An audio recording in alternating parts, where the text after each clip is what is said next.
예. 교재 252페이지 이제 6주차 읽게 될 내용입니다. 잠언입니다. 잠언은 이제 솔로몬이 썼죠. 그 잠언은 지혜에 대한 그런 성경입니다. 그래서 어떠한 것이 지혜인가? 그래서 관점 2에 보면은 세 개의 말씀이 나오죠. 이 세 개의 말씀의 공통점은 뭐냐면 하나님의 인도하심을 따라 사는 삶. 그러니까 잠언이 말하는 지혜 첫 번째는 뭐냐? 하나님의 인도하심을 따라 사는 삶이 지혜로운 삶이다. 잠언이 우리들에게 그거를 말해주고 있습니다. 그리고 그래서 다윗이 왕이 되는 과정을 보면은 자기가 한 번도 왕이 되겠다고 나서 본 적이 없어요. 예. 근데 다윗이 젊었을 때 사무엘이 와서 기름 부었잖아요. 그렇죠? 그러면은 다윗이 나는 기름 부름 받은 사람이야 하면서 한번 힘을 줘 볼 법한 때가 많이 있습니다. 예를 들어서 남쪽의 남유다의 왕이 먼저 됐을 때 그때 막 남북을 다 통일해야겠다 막 이런 마음을 사울 같았으면 품었을 거예요. 그쵸? 그러고도 남았겠죠. 근데 다윗은 그렇게 하지 않아요. 7년 반이 흐르는 동안 있다가 그리고 나서 어, 북이스라엘 지도자를 찾아와서 왕이 되어 달라고 부탁을 하니까 그제서야 남과 북을 통일하는 왕이 되는 다윗의 인생은 늘 하나님의 인도하심을 따라 살았고 내가 스스로 왕이 되려고 해보지 않았던 사람이 다윗이라는 것. 예, 그거를 보게 됩니다. 그래서 결국에는 지혜라는 것은 내가 내 길을 계획하고 막 가는 게 지혜가 아니라 그렇죠? 하나님의 인도하심을 따라 가는 것이 정말로 복되고 지혜의 길이라는 것을 우리가 잠언서를 보며 다윗의 인생을 보면서 깨닫게 됩니다. 두 번째로 253페이지에 보면은 잠언 9장 10절의 말씀이 있죠. 여호와를 경외하는 것이 지혜의 근본이요 거룩하신 자를 아는 것이 명철이라. 잠언이 말하는 지혜의 두 번째는 여호와를 경외하는 삶입니다. 그래서 경외한다라는 말은 존경하는 것과 두려움의 마음이 합쳐져 있는 겁니다. 그러니까 단순히 무서워하는 거하고는 틀린 거죠. 그 단순한 두려움과 경외함의 차이가 있습니다. 그 이유와 동기를 보면 단순한 두려움은 돌아올 결과에 대한 부담감입니다. 그러나 경외함은 어떤 성품과 인격에 대한 감동에서 오는 두려움입니다. 그래서 우리가 너무 존경하는 사람 앞에 가면은 막 함부로 못하죠. 예, 그런 두려움. 예, 그게 경외함이고요. 관계성으로 보면 단순한 두려움은 거리를 유지하는 거예요. 가까이 하지 않죠. 예, 내가 누군가 두려우면 피해가죠. 예. 그런데 경외함은 뭐냐? 그런 두려움이 아니라 더 다가가고 싶은 저 사람한테 함부로 할 수 없는 존경심이 있고 사랑이 있지만 그러나 가까이 가고 싶은 다가가고 싶은 그런 관계성이 형성되는 거고요. 반응과 태도도 보더라도 단순한 두려움은 의무감에서 하는 거예요. 수동적으로 하는 거고 소극적으로 하는 겁니다. 그래서 회사에서 부장님이 시키니까 그 두려움으로 업무를 어쩔 수 없이 해야 되는 그런 두려움이라면 경외함에서 오는 두려움은 자원하고 능동적으로 하고 적극적으로 하는 반응과 태도가 나타나게 됩니다. 기대하는 것을 보더라도 단순한 두려움은 징계, 벌을 면하기 위함입니다. 그래서 상사가 시켰으니까 안 하면은 이걸로 여러 가지 뭐 안 좋은 일이 벌어지겠지? 그래서 하는 그런 것이 아니라 경외함은 깊은 관계의 형성과 친밀함을 기대하는 마음으로 그 일들을 하게 되는 것이고 열매와 결과를 보더라도 단순한 두려움은 불신과 불복종을 가져오고 그러나 경외함은 존경과 사랑과 신뢰를 가져오는 그런 두려움입니다. 그래서 우리가 생각하는 일반적인 두려움과 다르다라는 것을 볼 수 있습니다. 254페이지에 보면은 맨 밑에 보면 자문 속에 나타나는 3대 의무가 되어 있습니다. 그래서 첫 번째는 하나님에 대한 의무, 그리고 255페이지에 보면은 이웃에 대한 의무, 세 번째는 자신에 대한 의무, 이렇게 세 가지가 나옵니다. 그래서 하나님에 대한 의무와 이웃에 대한 의무는 읽어보시면 아시겠고, 이제 자신에 대한 의무는 뭘까? 여기에 대해서 또 세 가지가 나옵니다. 첫 번째는 마음을 지키는 겁니다. 그래서 마음을 지켜 자로나 우로나 치우치지 말 것. 그리고 잠언 4장 23절 유명한 말씀이 있죠. 무릇 지킬 만한 것보다 더욱 내 마음을 지키라. 생명의 근원이 이에서 남이라. 그러니까 나에 대한 의무 중에서 첫 번째는 마음을 지키는 것. 그리고 두 번째는 입술과 혀를 지켜 말의 절제와 경건을 이룰 것. 두 번째는 말을 절제하는 겁니다. 잠언 18장 21절에 보면 죽고 사는 것이 혀의 힘에 달렸나니 혀를 쓰기 좋아하는 자는 혀의 열매를 먹느니라. 그런 말씀이 있습니다. 그리고 세 번째는 감정을 절제하며 분노를 바라지 말 것. 내 감정을 지키는 겁니다. 특별히 분노에 대해서.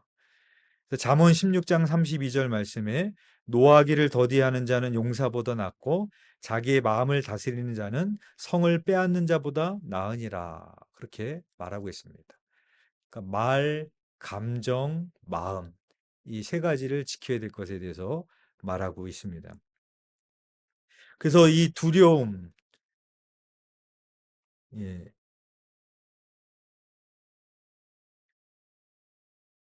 분노를 생각해 보면은 분노도 하나님이 주신 감정이기 때문에 무조건 다 나쁘다고 말할 수 없어요. 그렇죠?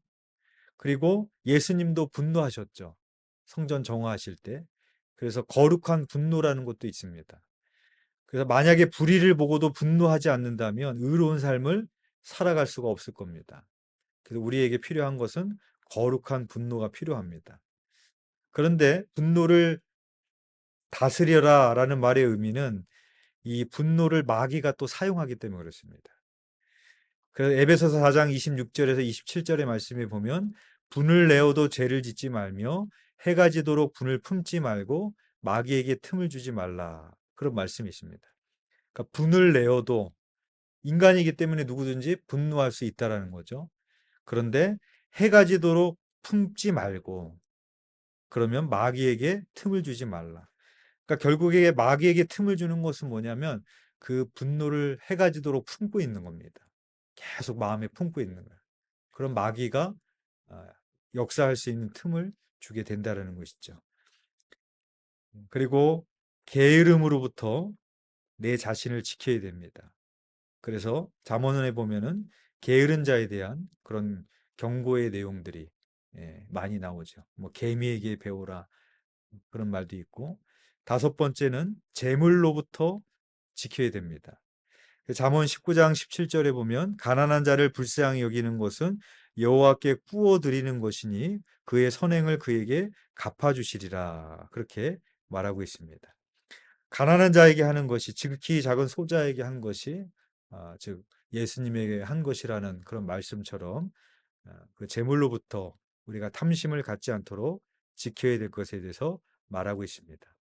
즉 잠언서는 마음의 변화로부터 시작해서 언어의 변화를 이루고 감정의 변화를 이루고 생활의 변화를 이루고 그리고 마지막의 단계가 재정의 변화를 이루는 겁니다. 그래서 그렇게 완성의 단계가 이렇게 이루어지는 것을 말하고 있습니다. 그 다음에 257페이지에 보시면 아가서가 나옵니다. 그래서 성경에서 하나님이라는 단어가 한 번도 나오지 않는 성경이 두 개가 있습니다. 하나는 에스더고 하나는 아가서입니다.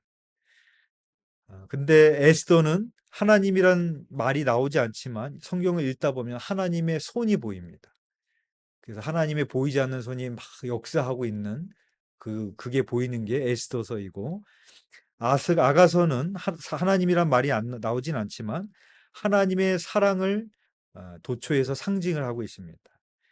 그래서 솔로몬과 술람미 여인의 이런 아름다운 사랑 이야기를 말하고 있지만 이것은 예수님과 예수님의 신부인 교회의 사랑 이야기를 기록하고 있는 것이 바로 아가서입니다. 258페이지에 보면 아가서가 보여주는 사랑 맨 밑에 보면 작은 여우를 경계해야 된다. 진정한 사랑은 큰 것보다는 작은 것으로 허물어질 수 있다. 그렇게 말하고 있습니다. 아가서 2장 15절에 보면 우리를 위하여 여우 곧 포도원을 허는 작은 여우를 잡으라. 그런 말을 하고 있습니다. 그래서 사랑의 관계가 허물어지는 것은 큰 걸로 허물어지는 것이 아니라 이렇게 작은 여우, 아주 작은 것 때문에 그 관계가 허물어진다라는 것을 교훈하고 있는 또 내용이 아가서에 있습니다.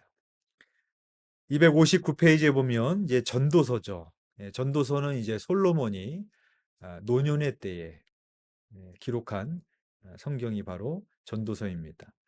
아가서는 좀 젊었을 때 썼다면 이제 전도서는 노년의 때에 솔로몬이 쓴 성경이고 전도서 1장 2절에 보면 이렇게 시작하죠. 전도자가 이르되 헛되고 헛되며 헛되고 헛되니 모든 것이 헛되도다. 헛되다라는 말을 5번이나 반복을 합니다. 우리나라 표현법으로 하자면 뭐 매우 헛되다, 심히 헛되다, 대단히 헛되다 이렇게 쓸 수도 있는데 헛되다라는 말을 5번씩이나 반복을 합니다. 히브리어의 강조 표현이 부사를 쓰는 게 아니라 같은 말을 반복을 하는 거예요. 그럼 우리가 느끼기에도 매우 헛되다라는 말보다 헛되고 헛되며 헛되고 헛되니 모든 것이 헛되도다. 이게 더 강조점이 더 세 보이죠. 예. 그래서 히브리식 표현이 이렇게 반복을 해서 강조를 합니다. 그래서 해 아래의 모든 것이 다 헛되다.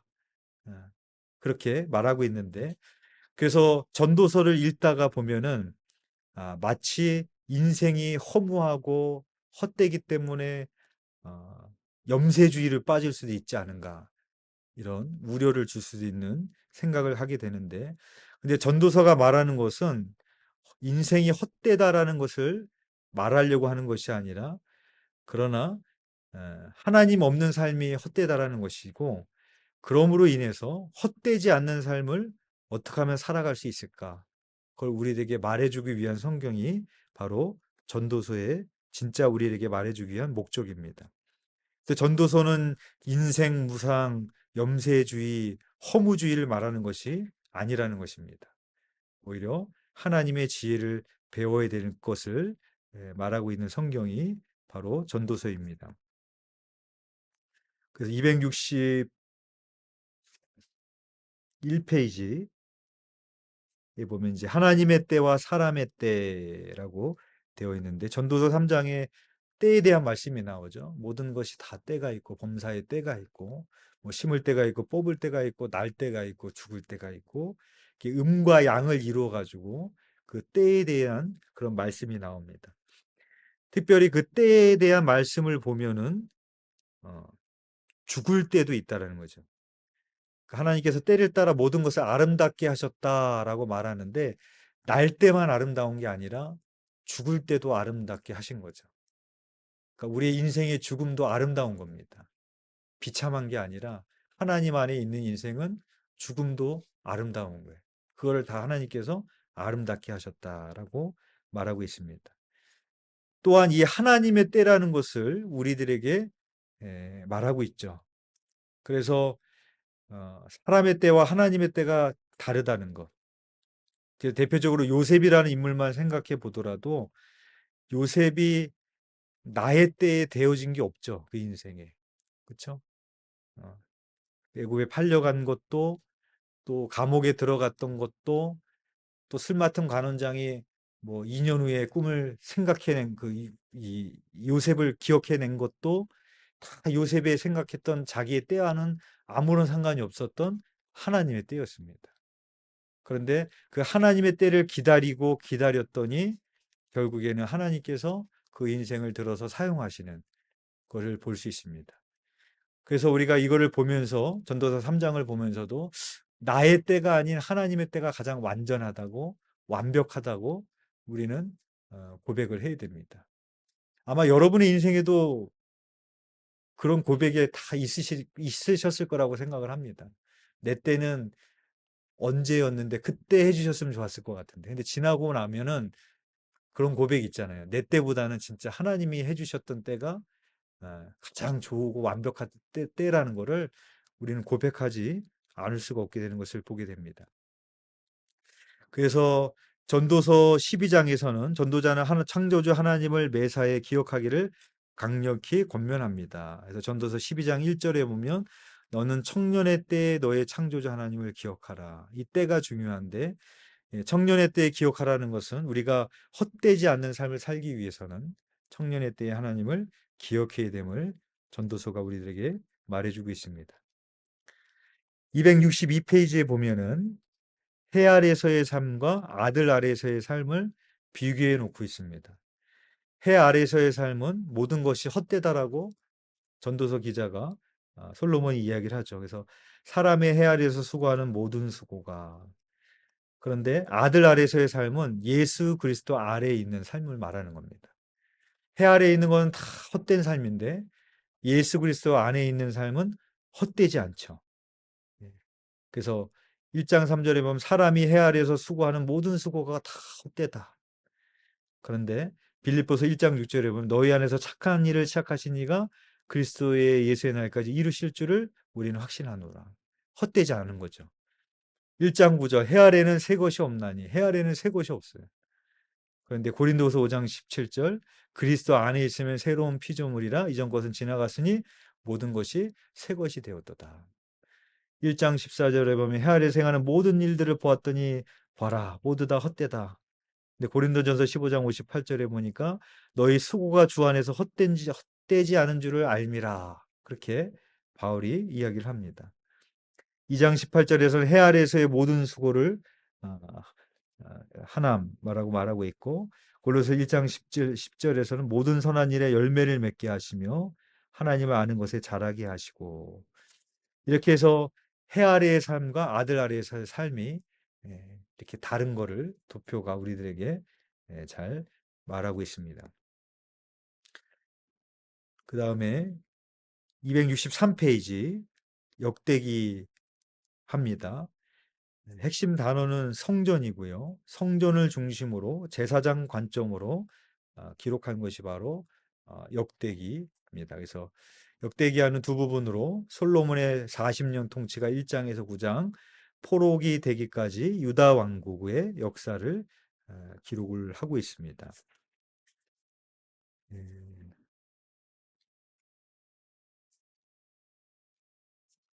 그 다음에 280페이지로 280페이지로 가셔서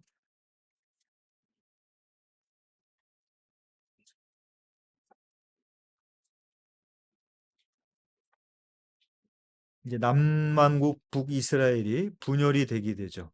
예, 분열이 되게 되어지는데 이 분열의 원인이 그 말씀 밑에 부분에 나오는데 사울왕 40년, 다윗왕 40년, 솔로몬왕 40년 집권 후 통일한국은 분열하게 됩니다. 그 분열의 원인이 한 세 가지가 나오는데 첫 번째는 이스라엘과 유다 간에 반목은 사울왕을 세울 때부터 있었고 다윗왕 때도 그런 징후가 있었습니다. 그런 징조가 좀 이전부터 있었고요. 그리고 두 번째는 솔로몬의 말기에 솔로몬이 이방인 아내들을 통혼하고 그 이방 신들을 막 들여오는 그것이 원인이 됐습니다. 또 세 번째는 솔로몬이 건축을 하면서 또 과중한 노역과 세금을 백성들에게 부과를 했습니다. 그래서 이것들이 남한국과 북이스라엘이 분열되게 되었던 그런 중요한 원인 중에 한 가지가 됩니다. 솔로몬이 40년을 통치를 하는데 건축했던 기간이 20년입니다. 그러니까 통치 40년 동안 20년은 계속 건축을 한 거예요. 그러니까 건축을 한 동안 이 백성들이 얼마나 힘들었겠어요. 그렇죠? 또 세금도 많이 걷어들이고. 그래서 이것에 대해서 반기를 들고 일어난 사람이 여로보암이죠. 그래서 여로보암이 나중에 애굽으로 도망갔다가 이 백성들의 마음이 갈라지는 것을 보고 다시 돌아와서 반기를 들어서 북이스라엘의 왕이 되는 겁니다. 그래서 274페이지랑 275페이지 사이에 보면은 구약의 왕과 선지자들을 한눈에 보기 이 표가 있습니다. 요거는 다음에 설명을 하는 게 나을 것 같고요. 282페이지에 나와 있는 표를 보겠습니다. 282페이지. 36일차 282페이지에 나와 있는 표를 보시면 이제 남왕국 북이스라엘에 활동했던 왕들이 나오게 됩니다. 그래서 위에는 북이스라엘이죠. 밑에는 남유다인데 위에는 이제 아합 왕이 있습니다. 그리고 아합 왕 밑으로 내려가면 그때 여호사밧 왕이 남유다의 왕입니다. 그리고 여호사밧의 아들이 그 다음에 나오는 여호람입니다. 그리고 그 다음에 누가 있느냐면 아달랴가 있죠. 이 아달랴는 누군가 하면은 아합과 이세벨의 딸입니다. 그래서 아합과 여호사밧이 서로 사돈을 맺게 됩니다. 그래서 여호람과 아달랴를 결혼을 시켜요. 그래가지고 태어난 아들이 위에 보면 녹색으로 아하시아입니다. 그래서 이세벨이 아합과 결혼을 하면서 막 바알과 이런 이방 신들을 막 다 가지고 들어오잖아요. 그렇죠? 한 여자의 힘. 마찬가지로 이 남유다에도 이, 이 아달랴라는 여인이 여호람과 결혼을 하면서 이 아달랴가 자기 엄마인 이세벨하고 아주 쏙 빼닮았습니다. 하는 행동이. 그래가지고 어떻게 되는가 하면은 그 아하시아라는 아, 아들을 낳게 되는데 이 아들이 죽습니다. 그래가지고 이 아달랴가 자기가 7년 동안 정권을 잡고 남왕 다윗 왕조를 씨를 말립니다. 그 남왕국의 정통을 없애는 이 정통성을 없애려고 막 씨를 말려요. 다 죽여요. 그때 이제 그 다음에 이제 왕을 잇는 왕이 요아스죠. 예. 이 요아스가 우리가 잘 알고 있는 성전을 수리하고 개혁을 했던 그런 왕인데 이 요아스가 나오는 이 과정, 아달랴 다음에 요아스가 올 수 있는 이 과정에 보면은 요아스의 고모가 요아스를 훔쳐다가 성전에서 6년 동안 몰래 키웁니다.